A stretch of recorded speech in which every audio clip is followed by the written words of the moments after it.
మంత్రి లోకేష్ మరోసారి నవ్వుల పాలయ్యారు. గతంలో అనేక సందర్భాల్లో నాలుక మడత మాటలతో ట్రోలింగ్కి గురయ్యారు లోకేష్.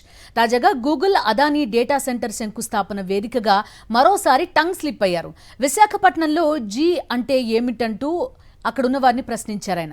దీంతో వాళ్ళంతా తలలు పట్టుకున్నారు.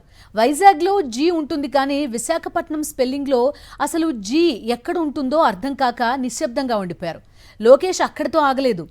ఇక నుంచి విశాఖపట్నం పేరు చెప్పగానే జీ అంటే ఏం గుర్తొస్తుందో తెలుసా అని ప్రశ్నించారు. కనీస అవగాహన లేకుండా మాట్లాడడం లోకేష్కి కొత్తేం కాదని అక్కడున్న వారంతా గుసగుసలాడుకోవడం కనిపించింది. ప్రస్తుతం లోకేష్ మాట్లాడిన ఈ మాటలు సోషల్ మీడియాలో వైరల్గా మారాయి. నెటిజన్స్ అంతా ఆయన్ని తెగ ట్రోల్ చేస్తున్నారు. విశాఖపట్నంలో జీ అంటే ఏంటో ఇప్పుడు అందరికి అర్థమై ఉంటుంది. అది గూగుల్. అందరు గట్టిగా చెప్పాలి. విశాఖపట్నంలో జీ అంటే ఏంటి? గూగుల్. అది సౌండ్ మాత్రమే కాదు, విశాఖపట్నం ఈరోజు ప్రపంచవ్యాప్తంగా కూడా సౌండ్ చేస్తున్నాం. మంత్రి లోకేష్ మరోసారి నవ్వుల పాలయ్యారు.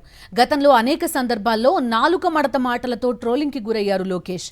తాజాగా గూగుల్ అదానీ డేటా సెంటర్ శంకుస్థాపన వేదికగా మరోసారి టంగ్ స్లిప్ అయ్యారు. విశాఖపట్నంలో జీ అంటే ఏమిటంటూ అక్కడున్న వారిని ప్రశ్నించారాయన. దీంతో వాళ్ళంతా తలలు పట్టుకున్నారు. వైజాగ్లో జీ ఉంటుంది కానీ విశాఖపట్నం స్పెల్లింగ్లో అసలు జీ ఎక్కడ ఉంటుందో అర్థం కాక నిశ్శబ్దంగా ఉండిపోయారు. లోకేష్ అక్కడితో ఆగలేదు. ఇక నుంచి విశాఖపట్నం పేరు చెప్పగానే జీ అంటే ఏం గుర్తొస్తుందో తెలుసా అని ప్రశ్నించారు. కనీస అవగాహన లేకుండా మాట్లాడడం లోకేష్కి కొత్తేం కాదని అక్కడున్న వారంతా గుసగుసలాడుకోవడం కనిపించింది. ప్రస్తుతం లోకేష్ మాట్లాడిన ఈ మాటలు సోషల్ మీడియాలో వైరల్గా మారాయి. నెటిజన్స్ అంతా ఆయన్ని తెగ ట్రోల్ చేస్తున్నారు. విశాఖపట్నంలో జీ అంటే ఏంటో ఇప్పుడు అందరికి అర్థమై ఉంటుంది. అది గూగుల్. అందరు గట్టిగా చెప్పాలి. విశాఖపట్నంలో జీ అంటే ఏంటి? గూగుల్.